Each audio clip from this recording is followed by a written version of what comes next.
Bismillahirrahmanirrahim. With all the prayers and all the dua yali madad.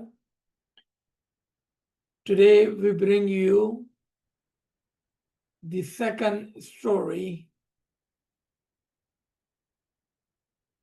in the Adam's story. Food for thought. That Adam, as we normally had believed,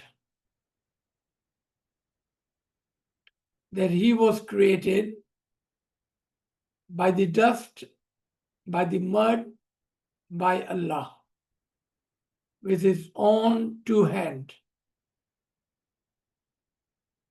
But then Hawa just appeared from somewhere, don't know how and where. And then the children of the Adam required Hawa and Adam to have them. Meaning they were born like a normal human, the way we see a human is born today.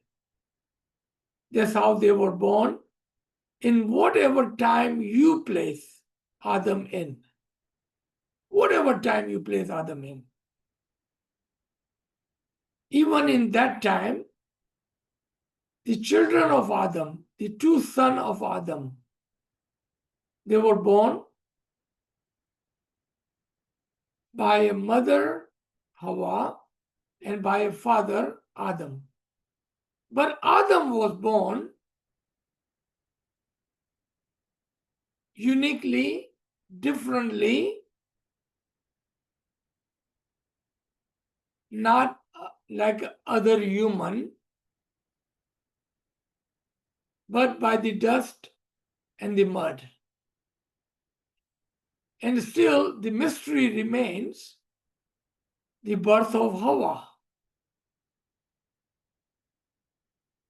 So Allah commands in the Qur'an, in Surah Ma'idah, the long story of the two sons of Adam. And Allah says, don't only narrate the story of the two sons of Adam, but tell them the truth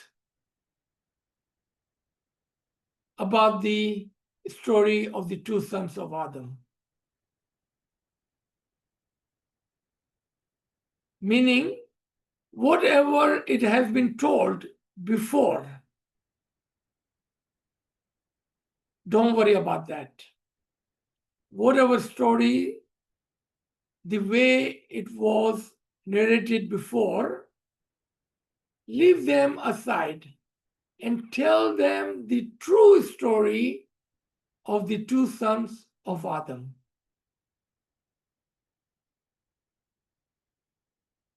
Just like that, whatever it was told about the Adam from our forefather,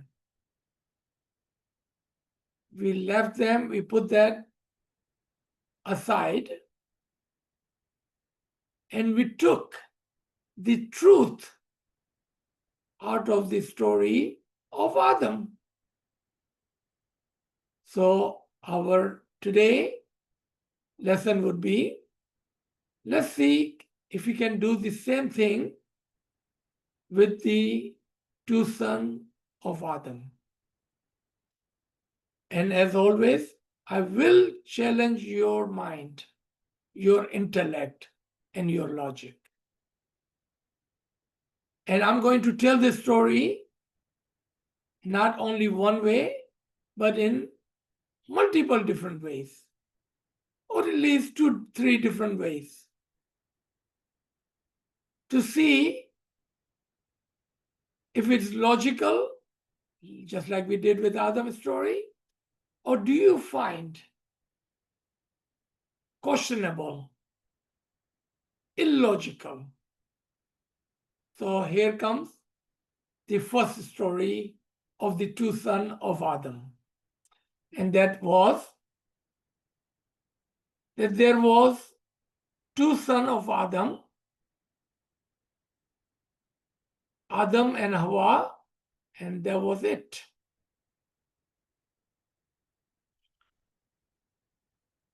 And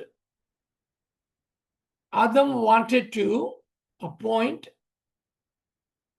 and give his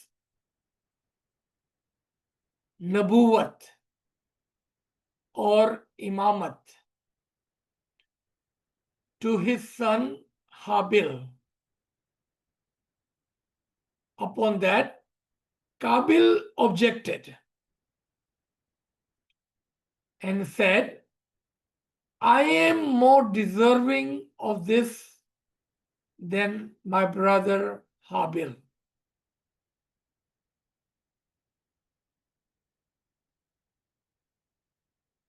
And when Adam said, I know what I know, and I see Habil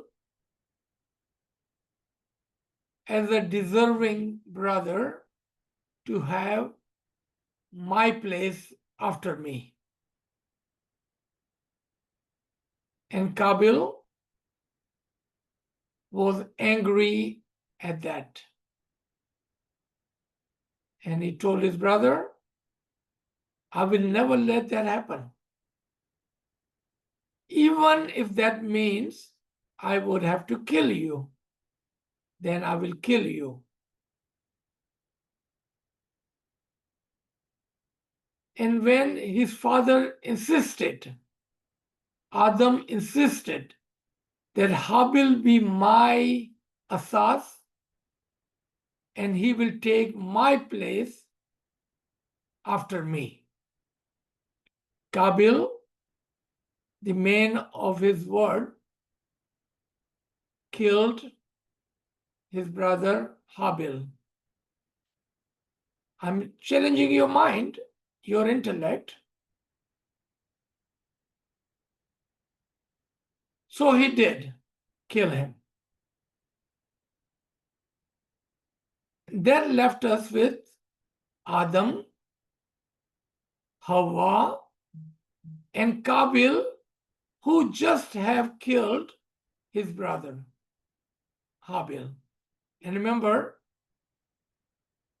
according to your account and your belief, there was no one else on the earth but Adam, Hawa, and two sons, minus one, because he was killed by his brother. Here comes the challenge to your mind, if you are ready.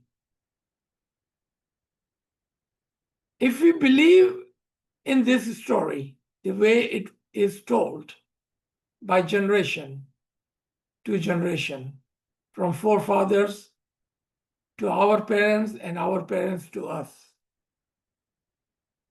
does that mean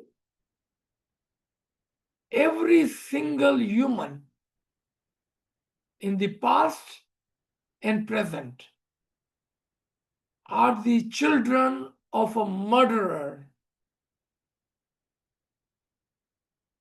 Not only that, all the Ambiyas, all of the Awliyas, all of the Imams, all of the saints, all of the Hujjatan, Peers, Dais, Arifin, whose children are they?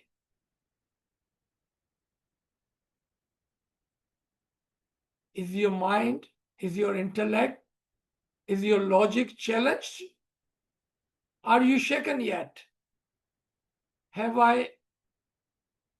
Was I able to jolt you? Why don't we think? Why don't we ask questions? Our logic will never, our intellect will never, our hearts, our beliefs will never accept that. So let's change the story. Let's change the story. Then Adam had two sons, and Adam chose Habil to be like Imam, like representative Asas after him. And Kabil objected. Upon that, Adam sends a prayer to Allah. How do I handle my two sons? Because one who is like and one who wants to kill him. How do I justify between them that Habil is the true and correct and deserving to take my place after me, and Kabil is not, even though he is my son, but he does not deserve to be taking my seat after me.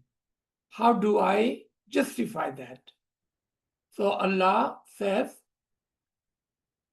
tell your two sons to present a Nazrana, a Qurbani,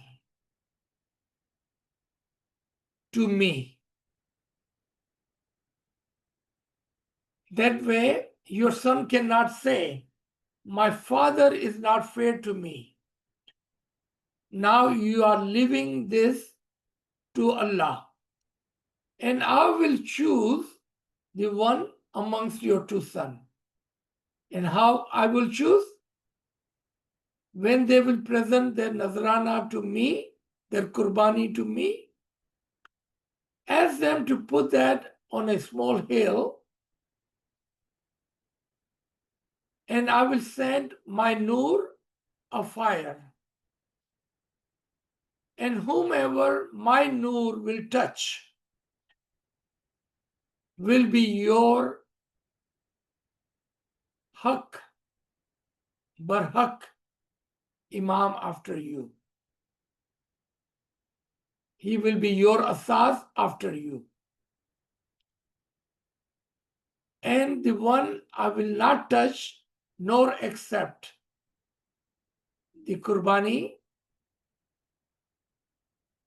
is not the chosen one. So both of them put their own Qurbani, own Nazrana on a small hill. Habil present the Nazrana of Goshwand, meaning an animal. For example, goat, or for example, the Qurbani of himself. And Kabil, as they were farmer, he collected all of the vegetation and all of the things that he had,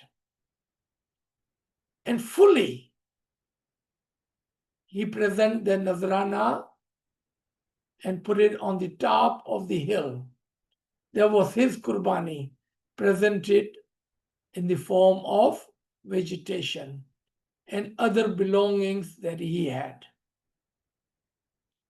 A fire came from the heaven and accepted the Qurbani of Hazrat Habil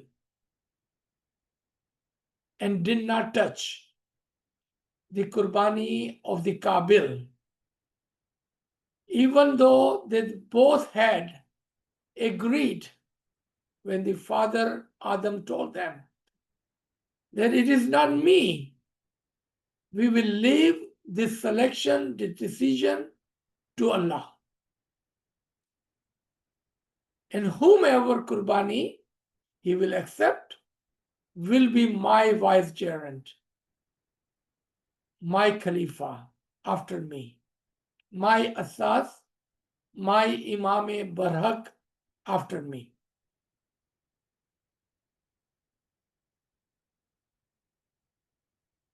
And when Qabil's Qurbani was not accepted, he grew more angry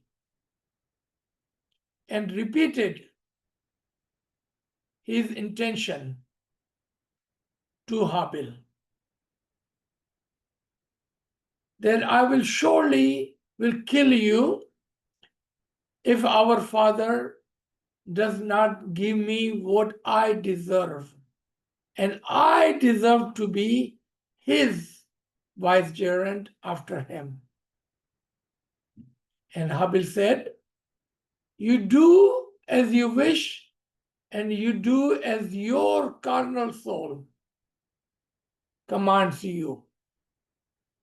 I will not lay my hand on you, nor I will come to my defense.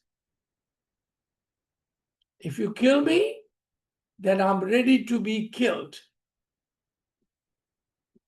But my Qurbani has been accepted already by Allah, and I'm content with that, and I'm happy with that. And with that, he left it. And surely, Qabil fulfilled his intention, and he did kill him.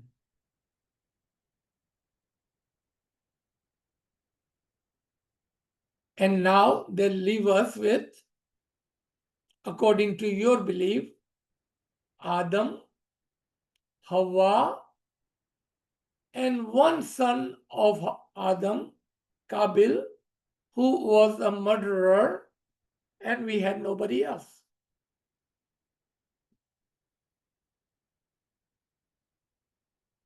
And now, by default, all of us, from the beginning till today and moving forward, are children of a murderer. Will our logic ever accept that? The third story. I told you there are many stories. The third story. And the reason I'm giving you more example, so you have opportunity to go over these stories and say, this story don't make sense, this story don't make sense. This does not make logic. How can it be? And you can ask good question at the end. That's the purpose of telling multiple stories, to challenge your mind, your intellect. So third story, that Hawa, by some miracle, always had twins, a boy and a girl. So Habil was born with a sister, and Qabil was born with a sister. As this was the beginning of the time, by the tradition of the time of the Adam, then a brother would marry his own sister. But the Habil sister was very beautiful and very intellect, smart, handsome, beautiful, pretty. And Qabil wanted to marry Habil's sister and did not want to marry his own sister according to the tradition. So the fight was not over the vicegerency, but the whole fight was regarding the marriage or the sister.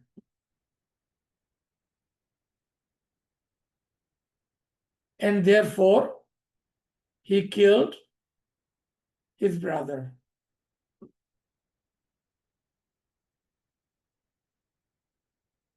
So you see, so many different stories.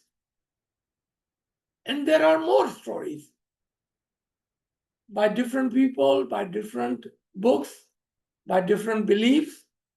There are many stories told regarding the two sons of Adam. Now let me ask you a question.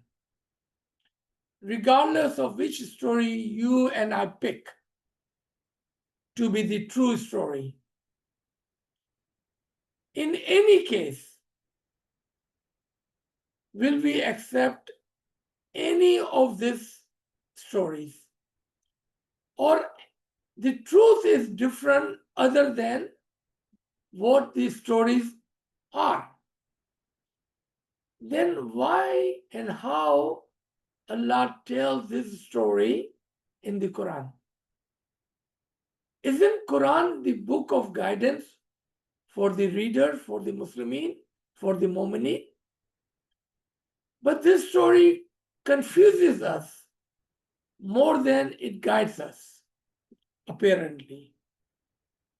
Unless we understand the parables and we understand the examples and we understand the guidance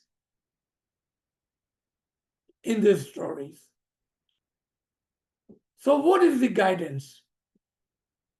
What is the true understanding behind this ayat in the Quran? And remember, ayat go from 27 all the way to 32 in Surah Al-Ma'idah.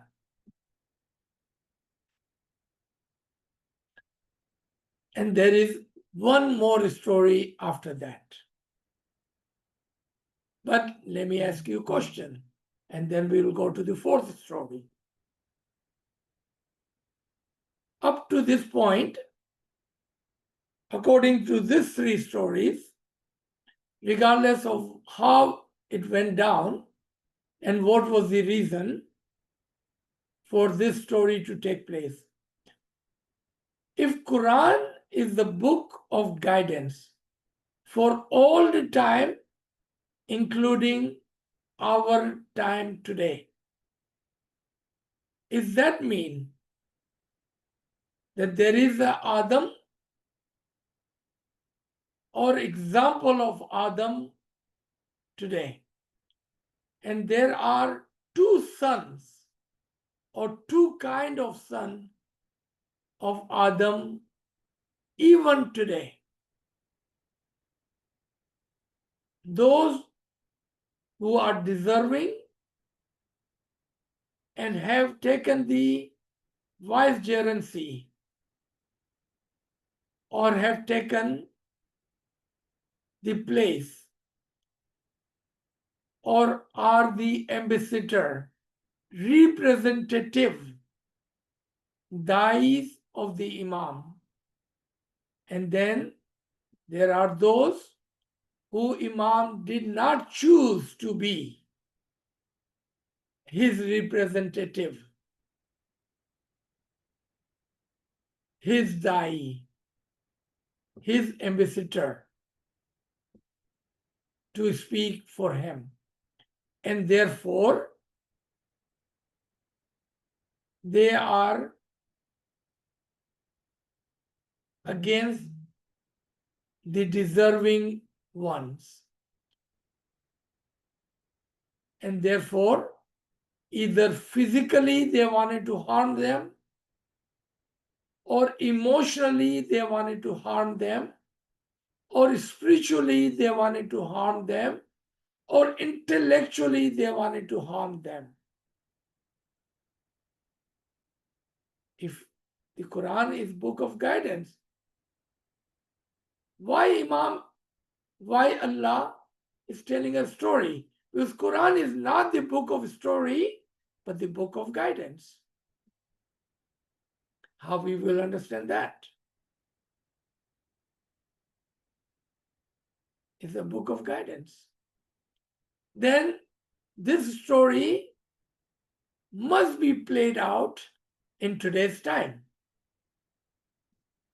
There has to be Adam today, if we have to take this example, and there has to be the example of the two sons, or two kind of son, or two group of so-called son of the Adam.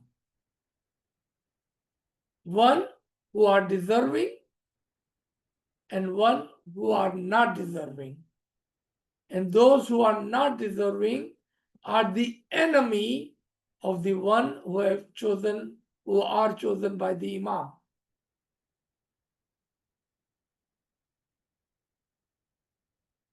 So let's come to those are your questions for you to ponder on.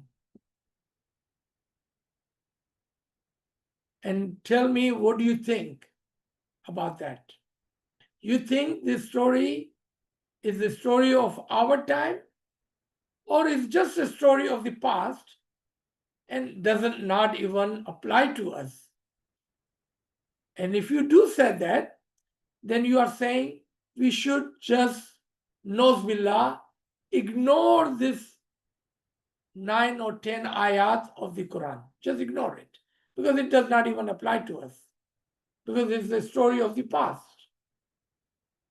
Far, far past, very far past, in the time of Adam, and does not apply to us. Or you say, no, Quran is the book of guidance, and it does apply to us in our time, and it will always be the book of guidance and will be applied in the future. But it is for you to decide that and to be guided by the book. My job is to draw your attention and ask you what makes logic to you. And however your answer is, I'm okay with that. And everyone on this line is okay with that. Fourth story. That when Qabil killed his brother, because this was the first murder ever, he did not know what to do with him. And according to your belief, there was no one in the world but 4 people, or maybe 6 people, if we include 2 sisters. And this world was full of jungles and rivers and oceans, high mountains and low hills.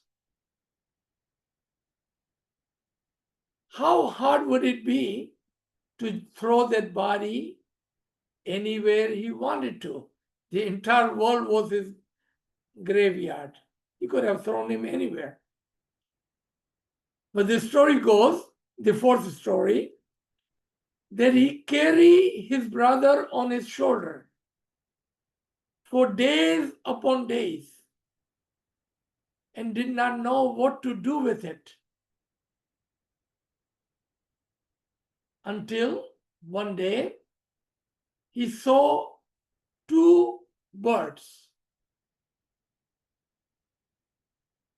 on a tree, and one bird killed the other, and the bird fell down to the ground, and the other bird started to dig a grave in the ground and buried the dead bird in it. And Kabil said, "Oh my God, this is how I could bury my brother." And he started to dig in the ground and eventually buried his brother in the earth. If we take this story as our story, as it's been told to us for many years, for many ages, then what you are saying is that Ashraful Makhlukat, the intelligent human, has less intelligent than a bird. An animal, a bird, know more about things than a human.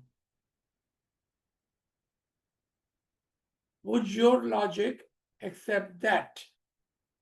Would your intellect will accept that? Again and again, what we just did was to present to you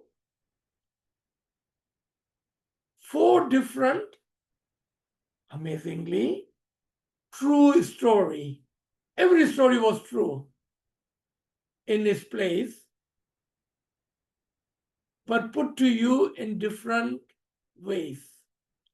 Every story is true in its place. How can that be? How can every story be true?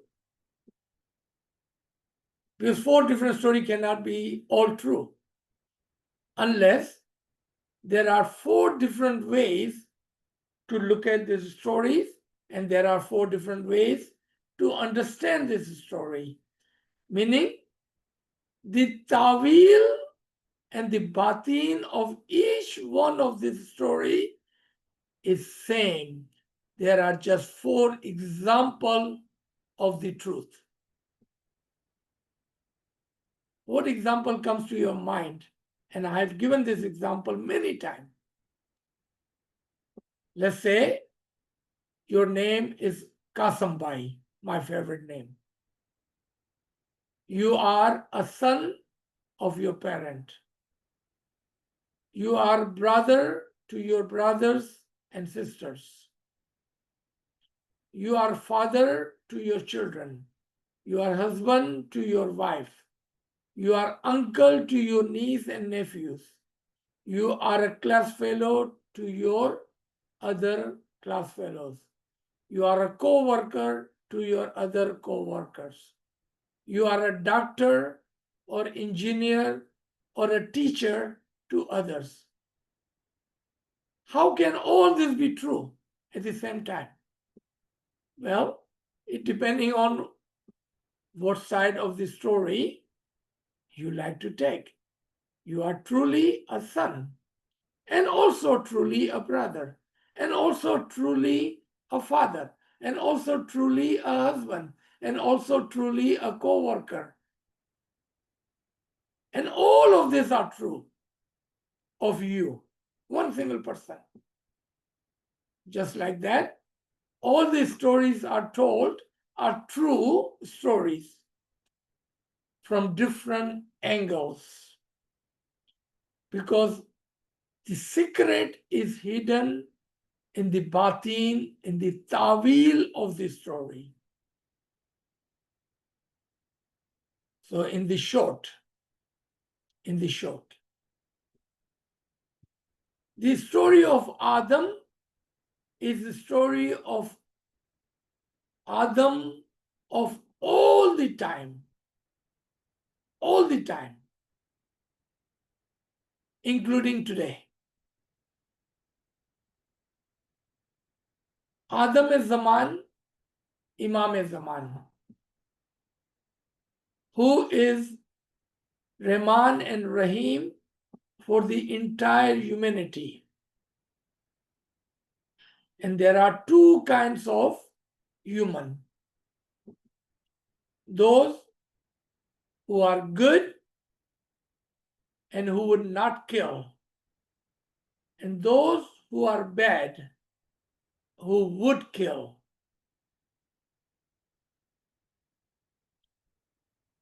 Imam, the Adam Zaman, is the father of the Ummah.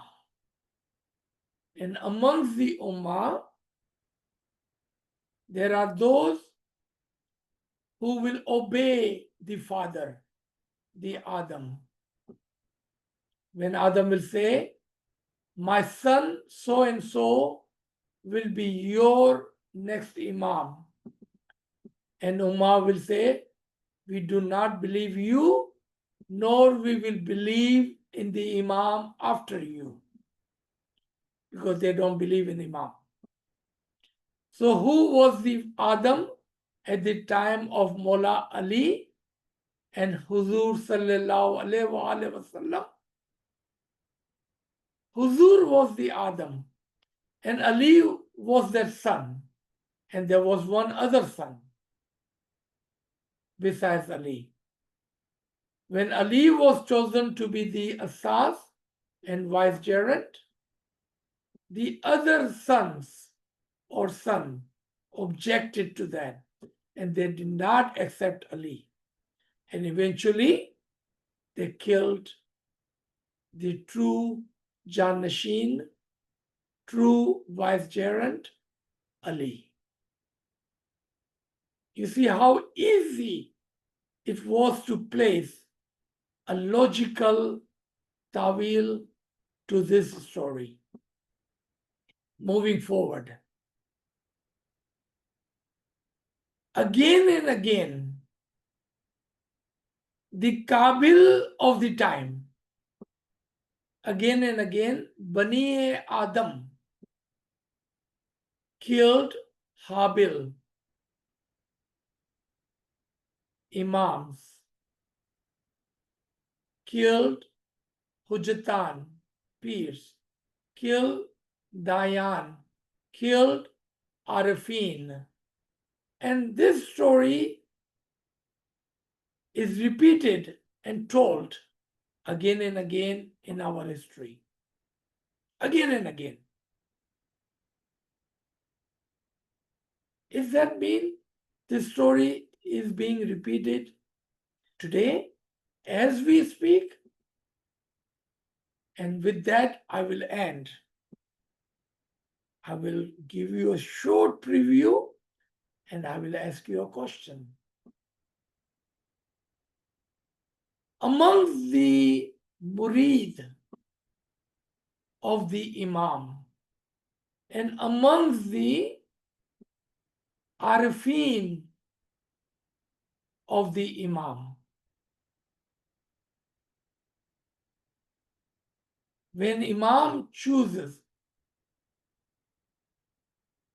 a murid amongst the Jamaat and give him his Isme Azam, and through the Isme Azam, his Noor, and choose him to be Arif of the time,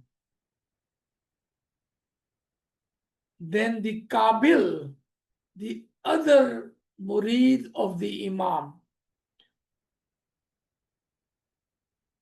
when and if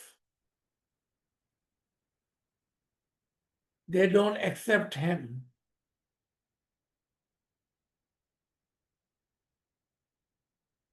so Imam says to all of them, present your Nazrana, your Qurbani to Allah, the Noor-e Ilahi to the Imam. And the Arif, the Habil of the time, present the Nazrana of his life. He Qurban himself for the Imam. And the other brother, the Qabil, presents the money and all of the other khidmat to the Imam. And Imam says, And let me remind you, during Golden Jubilee, when we said, Ya Mullah, we wanted to give you X amount of dollar as Nazrana. Imam said, do what you like to do. And he completely ignored the Nazrana of the material thing, the money that was presented to him. And he said, I'd rather have